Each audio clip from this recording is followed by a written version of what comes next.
बिस्मिल्लाहिर्रहमानिर्रहीम। अस्सलाम वालेकुम स्टूडेंट्स, आई एम शापेसल। आज एक बार फिर एक नए वीडियो लेक्चर के साथ हाजिर हूँ। आज हम पढ़ेंगे इंशाअल्लाह एफएससी पार्ट 2 बायो में चैप्टर नंबर 1 रिस्पिरेशन में लेक्चर नंबर 2 जो कि है ह्यूमन रिस्पिरेटरी सिस्टम। लेकिन ये टॉपिक थोड़ा सा बड़ा टॉपिक है, इसलिए मैंने इसको 2 पार्ट्स में डिवाइड किया है। एक पार्ट इस वीडियो में रिकॉर्ड करूँगा और दूसरा पार्ट दूसरी वीडियो में इंशाल्लाह। तो इसलिए मैंने इधर पार्ट 1 लिखा है, ठीक है। इस रिस्पिरेटरी जो ह्यूमन रिस्पिरेटरी सिस्टम है इसका पार्ट 2, इसके बाद जो वीडियो होगी वही होगी, ठीक है। तो आज हम पढ़ेंगे इंशाल्लाह ह्यूमन रिस्पिरेटरी सिस्टम के बारे में कि ह्यूमन रिस्पिरेटरी सिस्टम क्या चीज़ है, इसमें कौन कौन सी चीज़ें इन्वॉल्व है, ठीक है। तो ह्यूमन रिस्पिरेटरी सिस्टम में जो है इसको हमने डिवाइड किया है 2 कंपोनेंट्स में, ठीक है। डिवाइडेड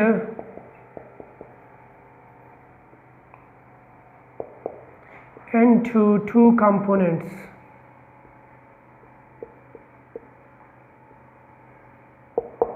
ठीक है। 2 कंपोनेंट्स में हमने डिवाइड किया इसको। इसमें एक कंपोनेंट होगा एयर पैसेजवेज। कौन सा होगा? एक कंपोनेंट होगा एयर पैसेजवेज, ठीक है, जिसमें एयर की ट्रेवलिंग होगी।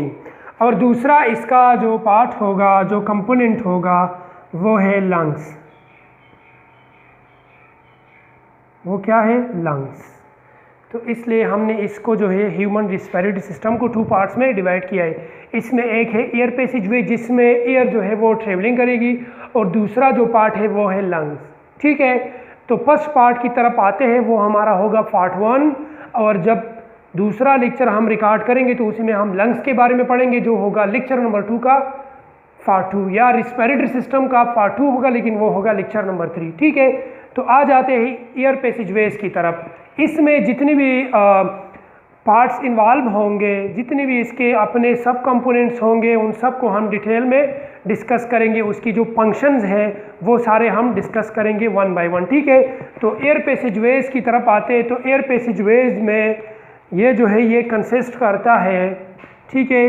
इसमें कौन कौन सी चीज़ें मौजूद है? तो कंपोनेंट नंबर 1 की तरफ आते हैं।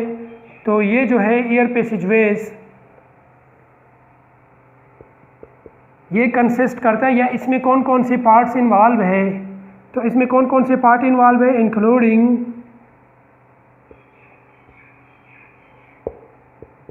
कौन कौन से होंगे?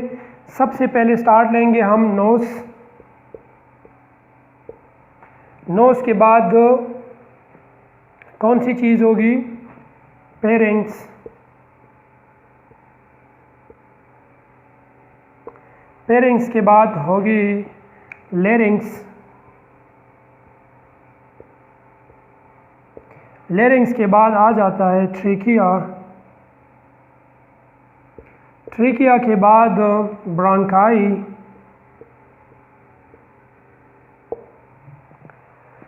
ब्रोंकाई के बाद आ जाते हैं ब्रोंकियोल्स। क्या होगी चीज़? ब्रोंकियोल्स। ये है हमारे पास एयर पैसेजवे, जिसमें एयर जो है वो ट्रेवलिंग करती है। तो वो कौन कौन सी है? Nose, pharynx, larynx, trachea, bronchi and bronchioles. इन सब को हम डिटेल में स्टडी करेंगे, ठीक है। सबसे पहले आ जाते हैं नोज की तरफ, ठीक है। सबसे पहले आ जाते हैं नोज की तरफ। ये जो नोज है, ठीक है, ये कहाँ पे सिचुएटेड होती है या कहाँ पे ये मौजूद होती है हमारे बॉडी में? तो ये मौजूद होती है हेड के वेंट्रल साइड पे। ये देखो, ये हेड का जो है ये वेंट्रल साइड है, इस पे मौजूद होती है, ठीक है। और इस सारे रिस्पिरेटरी सिस्टम में या जितनी भी एयर पैसेजवेज है, इन सब में सिर्फ और सिर्फ ये जो नोज़ है या ये जो रिस्पिरेटरी सिस्टम है, इसकी जो इसमें सिर्फ और सिर्फ ये जो नोज़ है ये एक्सपोज्ड होती है एनवायरनमेंट में। ये मीन कि ये एक्सटर्नल पार्ट होती है। सारे रिस्पिरेटरी सिस्टम में सिर्फ नोज़ जो है वो सिर्फ एक्सटर्नली मौजूद होती है। बाकी जितनी भी एयर पैसेजवेज या रिस्पिरेटरी सिस्टम है ये सारे जो होते हैं वो इंटरनली होते हैं, सिर्फ ये नोज जो है ये एक्सटर्नल पार्ट होता है रिस्पिरेटरी सिस्टम का। ठीक है, तो अक्सर एमसीक्यूज में ये बात आ जाती है कि रिस्पिरेटरी सिस्टम में या पल्मोनरी सिस्टम में, ठीक है, कौन सी जो इनकी पार्ट्स है या एयर पैसेजवेज में वो कौन सा पार्ट है जो एक्सटर्नल है, तो वो नोज़ है। ठीक है, ये जो नोज़ है, ठीक है, ये एक्सटर्नली मौजूद होती है। और ये जो नोज़ है इसमें 2 नोस्ट्रिल्स होती है, कितने? 2 नोस्ट्रिल्स होती है इसमें। मैं सिर्फ पॉइंट्स लिखूंगा इधर, 2 नोस्ट्रिल्स, 2 इसमें नोस्ट्रिल्स होते हैं। ठीक है, ये जो एक लेफ्ट साइड पे, दूसरा जो राइट साइड पे, ठीक है, 2 इसमें नोस्ट्रिल्स होते हैं। इसके अलावा इसमें जो होते हैं वो नज़ल कैविटीज़ होते हैं। ठीक है,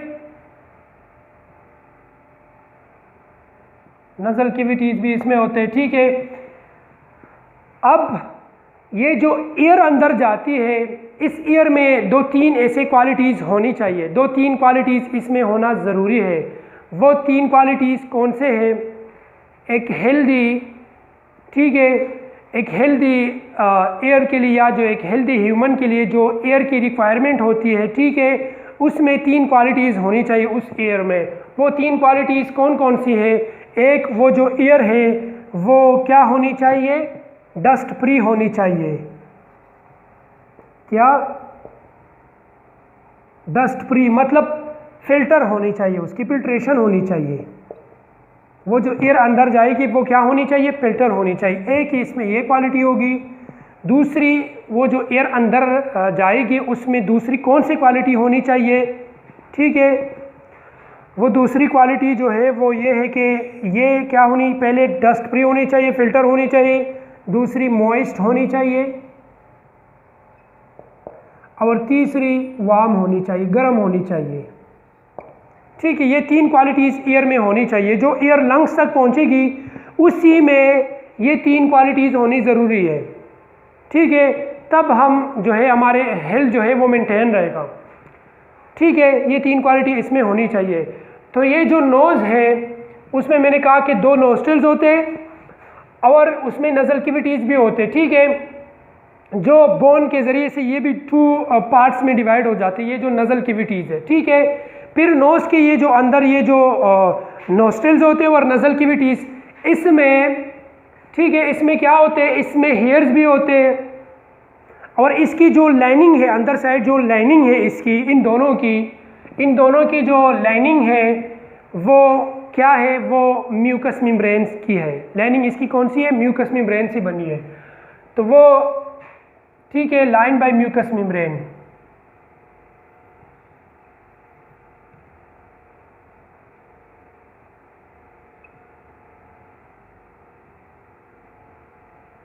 इन दोनों की जो लाइनिंग होती है वो म्यूकस मेम्ब्रेन से बनी होती है।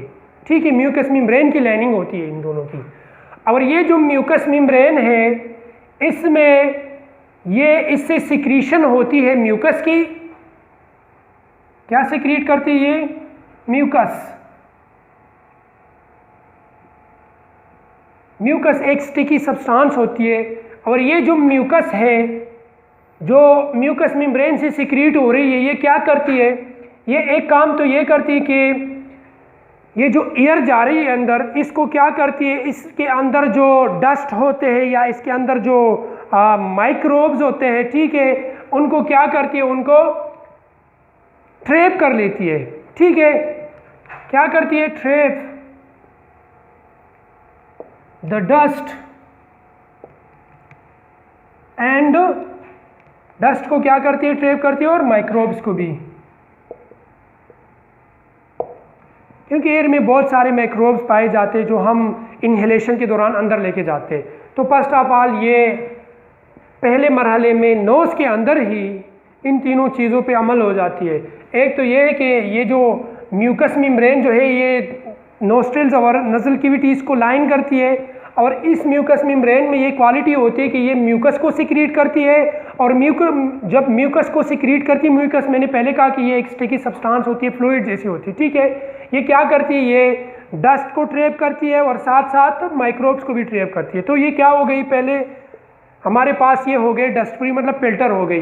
फिर इसके बाद ये जो है ये एयर को मॉइस्ट भी करती है, ठीक है, एयर को मॉइस्ट भी करती है। एक बात, फिर इन दोनों के अंदर क्या चीज़ होती है, इन दोनों के अंदर सिलिया और साथ में हेयर्स भी होते हैं, हेयर्स एंड सिलिया, इन दोनों के अंदर सिलिया और हेयर्स भी मौजूद होते हैं, ठीक है। खासतौर ये जो नोस्ट्रल है इसमें हेयर्स और ये जो नज़ल कैविटी है इसमें सिलिया मौजूद होती है। तो ये हेयर्स क्या करती है, ये हेयर जो है ये अच्छा, इसमें ये जो म्यूकस मेम्ब्रेन है, इस म्यूकस मेम्ब्रेन के नीचे बहुत सारे ब्लड कैपिलरीज होते हैं और वो ब्लड कैपिलरीज क्या करते हैं, वो ब्लड कैपिलरीज जो है वो इस एयर को वार्म भी करती है, क्या करती है, वार्म भी करती है। इस म्यूकस मेम्ब्रेन के नीचे बहुत सारे ब्लड कैपिलरीज मौजूद होती है जिसके ज़रिए से ये जो एयर अंदर जा रही है ये वार्म हो जाती है।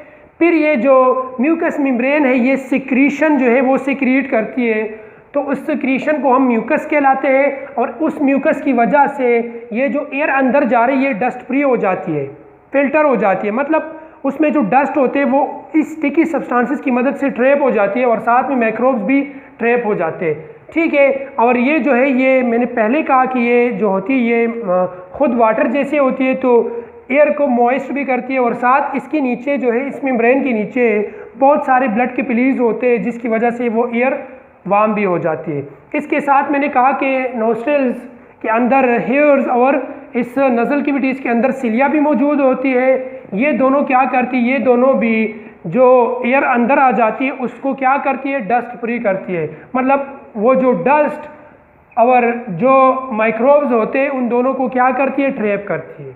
तो नोज़ के अंदर भी ये तीनों फंक्शंस हो जाते हैं। और ये जो नज़ल कैविटी है ये जो सिलिया के ज़रिए से जो ट्रैप करती है डस्ट और साथ में माइक्रोब्स को, तो इसे किधर भेजती है, इसे पेरिंग्स के यहाँ भेजती है। पेरिंग्स में क्या होता है वो मैं बाद में बताने लगा हूँ कि पेरिंग्स के अंदर जो होती है वो एडिनाइड्स और साथ में उसके टांसल्स होते हैं जिसके ज़रिए से ये दोनों चीज़ें उधर जाके ये जो डस्ट पार्टिकल या माइक्रोब्स उधर जाके स्टोर हो जाते हैं, ठीक है, और फिर वहाँ से रिमूव हो जाती है, ठीक है। तो ये तो हो गई एक बात, नोज़ की बात हो गई, ठीक है। ये नोज़ जो है वो एयर को लेता है, डायरेक्ट इन्वायरमेंट के साथ इसकी कंटेक्ट होती है। मैंने पहले कहा कि ह्यूमन रिस्पिरेटरी सिस्टम में नोज़ वो वाहिद पार्ट है जो डायरेक्ट एक्सपोज है इन्वायरमेंट को, और साथ साथ में इसे ये सिर्फ ओनली एक्सटर्नल पार्ट है, सिर्फ और सिर्फ इन सारे रिस्पिरेटरी सिस्टम या एयर पैसेजवेज में नोज़ जो है वो सिर्फ क्या है, एक्सटर्नल पार्ट है, बाकी जितनी भी है वो सारे इंटरनल है, ठीक है।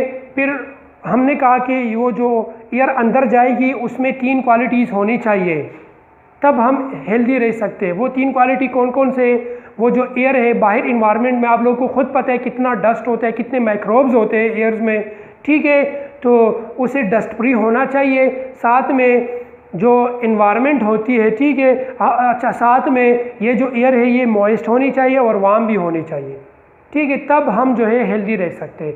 तो ये 3 क्वालिटी एयर्स में होनी चाहिए जब तक ये एयर जो है वो लंग्स तक पहुँच जाए। इससे पहले इन उसमें ये 3 चीज़ें होनी चाहिए। तो ये 3 चीज़ें इधर नोज़ में जो है वो भी प्रोवाइड हो जाती है इस नोज़ की वजह से, वो मैंने पहले बता दिया कि किस किस तरह ये हो जाती है। फिर दूसरा जो हमारे पास पार्ट है वो है पेरिंग्स। दूसरा पार्ट हमारे पास जो है वो क्या है, पेरिंग्स। पेरिंग्स जो है, पेरिंग्स ये वाहिद इस रिस्पिरेटरी वाहिद इस एयर पैसेजवेज में वाहिद वो पार्ट है, वो डक्ट है, वो नाली है जो मसल से बनी है, जो किस चीज़ से बनी है, मसल से बनी है, एक बात। दूसरी बात, ये हमारे बॉडी में वाहिद वो डक्ट है, ठीक है, वो डक्ट है, वो ट्यूब है, वो नाली है जो डाइजेस्टिव सिस्टम और रिस्पिरेटरी सिस्टम दोनों में इन्वॉल्व होती है। अक्सर एमसीक्यूज़ में ये आ जाता है कि वो कौन सी डक्ट है जो दोनों पार्ट्स में इन्वॉल्व होती है, तो वो है पेरिंग्स। पेरिंग्स जो है वो दोनों सिस्टम्स में, रिस्पिरेटरी सिस्टम्स और डाइजेस्टिव सिस्टम, इन दोनों में इन्वॉल्व होती है, ठीक है। तो ये किस चीज़ से बनी होती है? ये मसल से बनी होती है। किस चीज़ से?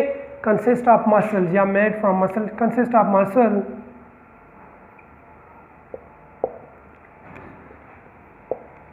मसल्स पे ये मसल से बनी होती है। ठीक है, एक बात। बाकी जितनी भी मेजॉरिटी जो एयर पैसेज वेज है वो किस चीज़ से बनी होती है? वो कार्टिलेज से बनी होती है। क्यों ये एयर पैसेज वेज जो है वो कार्टिलेज से बनी होती है? अक्सर ये क्वेश्चन भी पूछे जाते हैं। और ये पेरिंग्स जो है या डाइजेस्टिव सिस्टम के जितने भी पार्ट्स होते हैं वो क्यों मसल से बने होते हैं? तो इसके रीज़न्स ये है कि ह्यूमन जितनी भी रिस्पिरेटरी सिस्टम है या जितनी भी एयर पैसेज वेज है ये कार्टिलेज से इसलिए बने होते हैं ताकि ये कोलेप्सिंग ना करे, एक दूसरे के साथ जुड़ ना जाए। अगर ये एक दूसरे के साथ जुड़ जाते तो फिर एयर जो है इसमें ट्रेवल नहीं कर सकती, फिर इंसान मर भी सकता है। ठीक है, तो इसलिए अल्लाह पाक ने एयर पैसेजवेज को कार्टिलेज से बनाया है। एक बात। और फिर डाइजेस्टिव सिस्टम जो है वो मसल से इसलिए बनाया है क्योंकि उधर जो होती है फूड की जो ट्रेवलिंग होती है वो पेरिस्टालसिस के ज़रिए से होती है। वो एक प्रोसेस है पेरिस्टालसिस, जिसमें फूड जो है जिसमें मसल जो है, फॉर एग्जांपल इधर फूड आ गई तो इधर ये मसल कंट्रैक्ट कर जाएगी। जब ये कंट्रैक्शन यहाँ पे होगी तो ये जो फूड है ये नीचे चली जाएगी, फिर इधर कंट्रैक्शन होगी, फिर फूड और भी नीचे जाएगी। इस प्रोसेस को हम पेरिस्टालसिस कहलाते हैं। तो उधर डाइजेस्टिव सिस्टम में पेरिस्टालसिस होती है, इसलिए वो मसल से बनी होती है। अगर वो कार्टिलेज से बनी होती तो फिर उधर उसकी जो है वो कंट्रैक्शन नामुमकिन थी। कार्टिलेज में अगर आप कंट्रैक्शन करोगे तो वो टूट जाता है। ठीक है, तो इसलिए वो मसल से बना है। और इस रिस्पिरेटरी सिस्टम में ये जो पेरिंग्स है ये वाहिद ऐसी डक्ट है जो मसल से बनी है, क्योंकि ये डाइजेस्टिव सिस्टम में भी इन्वॉल्व है, इसलिए ये मसल से बनी है। ठीक है, आगे समझ। ये हो गई एक बात। फिर ये involve in both digestive and respiratory system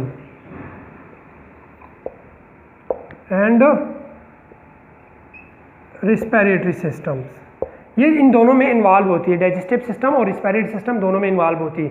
फिर इसकी जो साइज़ होती है वो कितनी होती है? इसकी जो साइज़ होती है वो होती है तकरीबन 4.5 इंचेस। 4.5 इंचेस ये लॉन्ग होती है। कितनी लॉन्ग होती है? 4.5 इंचेस इसकी जो है तो होती है फेरिंग्स की ये लेंथ होती है। ठीक है, इस नज़ल कैविटीज़ के बाद डायरेक्ट जो इसकी कंटेक्ट होती है वो पेरिंग्स से होती है। तो ये जब एयर लेता है तो ये किसको देता है? पेरिंग्स को देता है। ठीक है, और ये पेरिंग्स जो है इसकी दो ओपनिंग्स होती है।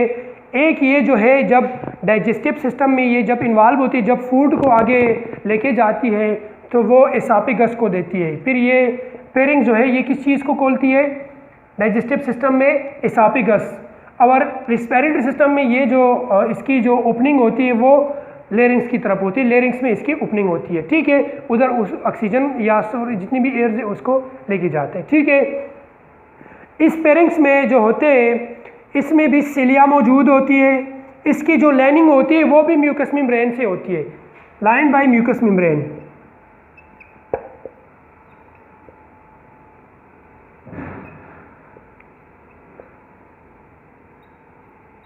इसकी जो लाइनिंग होती है वो भी म्यूकस मेम्ब्रेन से होती है। तो वो तीनों क्वालिटी यहाँ भी हो जाती है।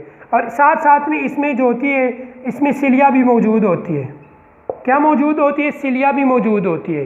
तो यहाँ भी ये तीनों प्रोसेस यहाँ भी हो जाते हैं। अगर कोई डस्ट अंदर भी चला गया तो पेरिंग्स में भी ये प्रोसेस हो जाता है। उधर भी म्यूकस मेम्ब्रेन मौजूद है, उस म्यूकस मेम्ब्रेन से म्यूकस सिक्रीट हो जाती है। म्यूकस सिक्रीशन होने की वजह से एयर वार्म भी हो जाता है, मॉइस्ट भी हो जाता है और डस्ट फ्री भी हो जाता है। और ये सिलिया की वजह से भी डस्ट फ्री हो जाता है। और ये इसमें जो होते हैं दो स्ट्रक्चर्स और भी होते हैं। एक इसमें होता है एडिनाइड और दूसरा टॉन्सल्स। टॉन्सल्स भी इसमें पाई जाती है और साथ में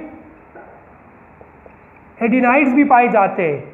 जब ये डस्ट को ट्रैप कर लेती है तो डस्ट को किधर पहुंचाती है? टॉन्सल्स में। और फिर यहाँ से जो है इसकी रिमूवल हो जाती है।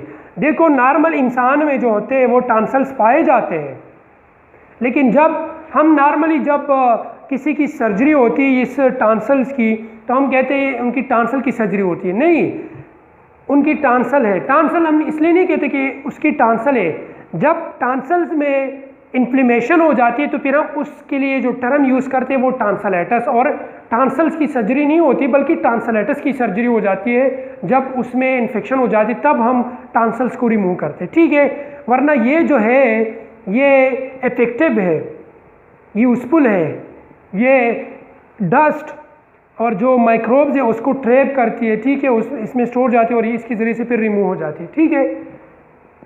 तो ये तो बात हो गई फेरिंग्स की। फेरिंग्स के बाद आ जाते हैं लेरिंग्स की तरफ।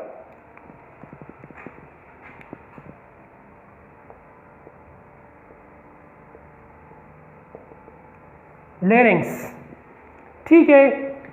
लेरिंग्स को हम जो है इसको हम वॉइस बॉक्स भी कहते हैं। क्या चीज़? Voice box, also known as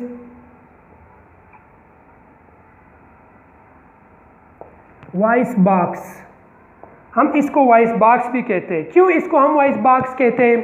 क्योंकि इसमें साउंड की प्रोडक्शन होती है। किस तरह होती है वो मैं बाद में समझाने लगा हूँ, ठीक है। इसको हम वॉइस बॉक्स भी कहते हैं, ठीक है। इसके अलावा इसकी जो लेंथ होती है वो तकरीबन होती है 5 इंचेस। 5 इंचेस इसकी लेंथ होती है और तकरीबन 1 जो होती है 1 इंच इसकी डायमीटर होती है, इसकी जो थिकनेस है वो होती है, ठीक है, लेरिंग्स की, ठीक है। और इस लेरिंग्स में, ठीक है, ये जो लेरिंग्स है, ठीक है, जब ईयर जो है वो पहले नोज इन्वायरमेंट से नोज में आएगी, नोज से फिर फेरिंग्स में जाएगी, ये सारे प्रोसेस होके फिर फेरिंग्स से आएगी किधर? लेरिंग्स में आएगी। लेरिंग्स के अंदर लेरिंग्स जो है वो 2 फंक्शंस परफॉर्म करते हैं। एक जो है ये एक एयर पैसेज वे है, एयर्स को आगे कन्वे करती है, ठीक है। और दूसरी बात ये जो है इसमें साउंड प्रोडक्शन भी होती है, इसमें साउंड भी प्रोड्यूस होती है, जो हम बातें करते हैं वो इधर प्रोड्यूस होती है। किस तरह प्रोड्यूस होती है? तो इसका जो वॉइस बॉक्स है, इधर मैंने इसका एक छोटा सा स्ट्रक्चर मैंने बनाया है। इसका जो वॉइस बॉक्स है, ठीक है, इसमें 2-3 चीज़ें होती है। साउंड प्रोडक्शन में 3 पार्ट जो है वो इन्वॉल्व होते हैं। एक इसमें लंग्स इन्वॉल्व होते हैं जिससे एयर फ्लो जो है वो आती है। एयर फ्लो और प्रेशर जो है वो लंग से आती है। जैसे एयर फ्लो और जो है वो प्रेशर लंग से आती है। और ये इधर मैंने ये बैंड्स बनाए हैं, इसको हम कहते हैं वोकल बैंड्स या फोल्ड, सॉरी वोकल फोल्ड्स या वोकल जो है इसको हम बैंड्स भी कहलाते हैं। ये जो है, ठीक है, ये और इसके ये दरमियान जो पार्ट रहती है इसके ज़रिए से एयर अंदर और बाहर आती है। तो जैसे ही मैंने कहा एक इसमें लंग्स इन्वॉल्व होती है। लंग्स एयर फ्लो जो है वो प्रोवाइड करती है और प्रेशर प्रोवाइड करती है। जैसे एयर इधर आ जाती है, दूसरी पार्ट उसमें ये होते हैं कि ये जो वोकल कार्ड्स है इसमें ये इन्वॉल्व होते हैं, वोकल फोल्ड्स या वोकल कार्ड्स एक्सेट्रा, ये चीज़ें इसमें इन्वॉल्व होते हैं। तीसरा जो इसमें होता है इन्वॉल्व, उसे हम कहते हैं आर्टिकुलेटर्स, ठीक है। वो जो आर्टिकुलेटर्स है उसमें डिफरेंट पार्ट्स होते हैं। वो पार्ट जो लिरिक्स के अबाव होते हैं, इसमें आ जाता है टंग, ये भी साउंड में इन्वॉल्व है, ठीक है। इसके अलावा पैलेट, ठीक है, वो भी साउंड में इन्वॉल्व है। और इसके अलावा जो है ये लिप्स, चिक्स एक्सेट्रा, ये चीज़ें भी इसमें इन्वॉल्व है। इसको हम आर्टिकुलेट्स कहते हैं। ये तीनों चीज़ें इसमें इन्वॉल्व होती है। तो जैसे ये लंग्स जो है वो प्रेशर प्रोवाइड करती है, फ्लो प्रोवाइड करती है, तो वो इधर जब जैसे ही पहुंचती है तो ये जो वोकल कार्ड्स है या जो वोकल बैंड्स है ये वाइब्रेशन प्रोवाइड करती है। क्या करती है? वाइब्रेशन, और इसकी वजह से साउंड बन जाती है, ठीक है, इसकी वजह से साउंड बन जाती है। और आप देखिए जो एडल्ट फीमेल है या एडल्ट मैन है, इन दोनों के जो वॉइस में जो होती है वो चेंजेस होती है। वो किस वजह से होती है? वो इस वोकल कार्ड्स की साइज़ की वजह से जो होती है उसमें चेंजेस होती है। फीमेल की जो वोकल कार्ड्स की साइज़ है वो छोटी होती है और मेल की बड़ी होती है। इसी वजह से जो होती है वो वॉइस में चेंजेस आ जाती है, ठीक है। तो ये तो हो गए साउंड्स की थोड़ी सी बहुत बातें, क्योंकि ये बहुत बड़ा टॉपिक है साउंड किस तरह प्रोड्यूस होता है, लेकिन मैं इधर थोड़ी सी मैंने बात की, ठीक है। इसके अलावा इस लेरिंग्स में एक कैविटी होती है जिसे हम ग्लॉटिक्स कहलाते हैं। क्या कहलाते हैं? ग्लॉटिक्स। उस ग्लॉटिक्स के ऊपर एक फ्लैप होता है कार्टिलेज का, जिसे हम कहलाते हैं epiglottis. Epi mean above, glottis mean glottis की अबाव, जो कैविटी है उसे हम ग्लॉटिक्स कहलाते हैं, और उसके ऊपर एक फ्लैप होता है जिसे हम एपिग्लॉटिक्स कहलाते हैं। क्या कहलाते हैं? एपिग्लॉटिक्स। इस तरह का मैं रफली एक स्ट्रक्चर बनाता हूँ, इसका रियल स्ट्रक्चर नहीं लेकिन रफली आप लोग समझने के लिए एक रफली स्ट्रक्चर बनाता हूँ। ये फॉर एग्जांपल हमारे पास है लेरिंग्स, इसके ऊपर ये उसकी हो गई कैविटी, इस कैविटी को हम कहलाते हैं ग्लॉटिक्स, और इस ग्लॉटिक्स के ऊपर इस तरह का एक फ्लैप होता है जिसे हम कहलाते हैं एपिग्लॉटिक्स। फॉर एग्जांपल ये हमारे पास फेरिंग्स है, ये जो कैविटी है, ठीक है, इस कैविटी को हम कहते हैं ग्लॉटिक्स, ठीक है, ये फेरिंग्स है, ये ग्लॉटिक्स है, ये जो कैविटी है, और इसके ऊपर ये जो फ्लैप है कार्टिलेज का, इसे हम कहलाते हैं एपिग्लॉटिक्स। अबाव द ग्लॉटिक्स है तो इसलिए हम इसे कहलाते हैं एपिग्लॉटिक्स। तो क्या होता है, मैंने पहले कहा कि फेरिंग्स जो है ये इसकी ओपनिंग्स दो होती है। ये एक तो इसकी ओपनिंग होती है यहाँ पे, इसके साथ कनेक्ट होता है लेरिंग्स के साथ, और दूसरी ये एसोफेगस के साथ भी कनेक्ट होता है, दोनों प्रोसेस में इन्वॉल्व होते हैं। तो जब हम सांस लेते हैं तो ये खुला रहता है, ये एपिग्लॉटिक्स जो है ये इस तरह का ऊपर ही रहता है। लेकिन जब हम कोई चीज़ खाते हैं या जब हम कोई चीज़ पीते हैं तो उसी टाइम क्या होता है, उसी टाइम ये जो एपिग्लॉटिक्स है ये इसको फेरिंग्स को क्लोज करती है, इसको बंद कर लेती है ताकि फूड का कोई टुकड़ा, ठीक है, या पानी का कोई कतरा इसमें ना जाए। इसलिए हम कहते हैं कि भाई जब हम खाना खाते हैं तो उसी टाइम, मतलब एक टाइम पे खाना खाना और साथ में सांस लेना नामुमकिन है। जैसे हम अक्सर आप लोग देखें ना, जब हम खाना खाते हैं या कुछ कोई चीज़ पीते तो उसी टाइम हम बात नहीं कर सकते। अगर हम स्वाल्विंग करते हैं, किसी चीज़ को हम स्वाल्व करते या पानी को हम पीते तो उसी टाइम हम बात नहीं कर सकते। अगर हम बात करते तो डायरेक्ट कपिंग स्टार्ट हो जाती, क्योंकि ये फिर खुल जाता है, जब सांस हम लेते हैं तो ये खुल जाता है, वरना ये जो है ये इस तरह का क्लोज हो जाता है। जब हम कोई चीज़ खाते हैं तो इसको बंद कर लेता है और इसोफेगस खुला रहता है, तो फूड डायरेक्ट जो है वो स्टमक में जाता है इसोफेगस के ज़रिए से, ठीक है। तो ये तो हो गई हमारे पास लेरिंग्स। लेरिंग्स के बाद फिर हम बात करते हैं ट्रेकिया की, ठीक है। तो दिस इज ट्रेकिया, ये जो है ये ट्रेकिया है। ये क्या है? ये ट्रेकिया है। ये हमारे पास ट्रेकिया है। क्या है? ट्रेकिया है। ये जो ट्रेकिया होती है, ठीक है, ये एक्सटेंड होती है नेक से लेकर थोरेसिक कैविटी तक, इसकी एक्सटेंशन होती है, इतनी एक्सटेंड होती है। और ये जो है ये इसमें ये जो तकरीबन 16 से लेकर 20 तक सी शेप इनकम्प्लीट कार्टिलेजिनियस रिंग्स होते हैं। ये इनकम्प्लीट क्यों होते हैं? कंप्लीट क्यों नहीं होते? कंप्लीट रिंग क्यों नहीं होता? क्योंकि अगर कोई सांस हम ज़्यादा ले या कुछ करें तो ये टूट ना जाए, इसलिए ये क्या है। और एक रीज़न ये, और दूसरा रीज़न ये कि इसके पीछे के साइड पे, डार्सल साइड के इस फेरिंग्स इस ट्रेकिया की नीचे के साइड पे इसोफेगस जाती है, ठीक है। तो इसलिए ये भी टूट ना जाए। अगर हम कोई बड़ी सी कोई चीज़ खाए, ठीक है, तो ये टूट ना जाए इसी वजह से, क्योंकि इसके पीछे ये जो होती है वो इसोफेगस होती है। जिससे इसके पीछे इसोफेगस होती है, अगर हम कोई चीज़ खाते हैं तो फिर उसकी जो होती है वो स्वालन हो जाएगी ना, वो जो इसोफेगस है, तो ऐसा ना हो कि ये टूट जाए। इसलिए ये दो रीजंस की वजह से ये इनकम्प्लीट रिंग्स होते हैं, ठीक है। तो कितने रिंग्स होते हैं? एक एडल्ट ह्यूमन की ट्रेकिया जो है वो तकरीबन 16 से लेकर 20 इनकम्प्लीट इस तरह के कार्टिलेजिनियस रिंग्स पे कंसिस्ट करती है, मुश्तमिल होती है, ठीक है। और इसमें भी जो होते हैं, इसमें भी इसकी जो लाइनिंग होती है वो म्यूकस मेम्ब्रेन से बनी होती है, और ये तीनों प्रोसेस उधर भी हो जाते हैं, ठीक है। ये हो गई हमारे पास बात ट्रेकिया की। ट्रेकिया के बाद हम आ जाते हैं ब्रांकाई की तरफ। This is bronchi. ये दोनों जो है ये ब्रांकाई है। ब्रांकाई जो है वो प्लूरल है, और अगर हम एक सिंगुलर की बात करेंगे तो उसे हम कहलाएंगे ब्रांकस। तो ये दोनों क्या है? ब्रांकाई है।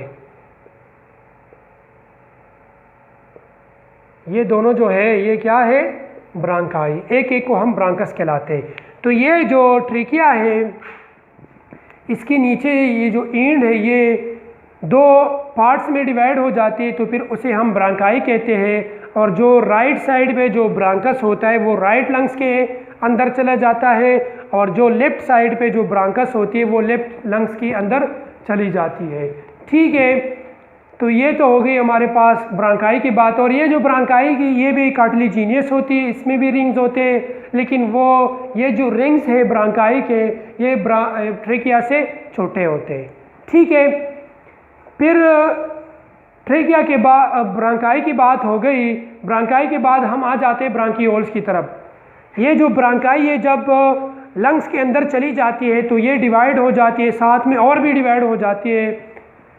तो इसकी जब डायमीटर 1 मिलीमीटर हो जाती है या इससे कम हो जाती है तब इसे हम कहलाते हैं ब्रांकियोल्स। फॉर एग्जांपल ये हो गए हमारे पास ब्रांकियोल्स। फॉर एग्जांपल ये जो ब्रांकाई ये डिवाइड हो गई, रीडिवाइड हो गई, और इसकी जो साइज़ है फॉर एग्जांपल इसकी जो साइज़ है वो 1 मिलीमीटर या इससे कम है, तब इसे हम क्या कहलाएंगे? ब्रांकियोल्स कहलाएंगे। ठीक है, तो ये हो गया आज का हमारा टॉपिक। ठीक है, कि ह्यूमन रिस्पिरेटरी सिस्टम के एयर पैसेज वेज के बारे में हमने बात की। ठीक है, एक बात इधर हम जो बात करते हैं कि हमें जो एयर लेनी चाहिए हम जब इन्हेलेशन करते हैं तो वो थ्रू नोज़ होनी चाहिए। ये बात हम इसलिए करते हैं क्योंकि एयर क्या होनी चाहिए? Dust free, moist and warm, और ये तीनों चीज़ें जो है वो नोज़ प्रोवाइड करती है। इसलिए हम कहते हैं कि अगर आपने हेल्दी रहना है तो आपने नोज़ के ज़रिए सांस लेनी चाहिए, ना कि माउथ के ज़रिए। ठीक है, माउथ के ज़रिए भी ठीक है, लेकिन नोज़ के ज़रिए लोगे तब आप हेल्दी रहोगे। ठीक है, तो ये हो गया हमारे पास आज का हमारा लेक्चर। हमने बात की एयर पैसेज वेज के बारे में कि एयर्स के जो एयर जो है वो उनकी जो है वो नालियाँ कौन कौन सी है, ये किस तरह ट्रेवलिंग करती है, पहले कहाँ जाती है फिर कहाँ, तो स्टार्ट हो जाती है नोज, फेरिंक्स, लैरिंक्स, ट्रेकिया। ठीक है, ब्रांकाई एंड ब्रांकियोल्स, ये इसकी जो है ये पैसेज है एयर की। ठीक है, तो ये हो गया आज का हमारा लेक्चर। अगर किसी को कोई समझ नहीं आया है तो आप लोग प्लीज़ कमेंट्स में पूछ सकते हैं। Thank you so much.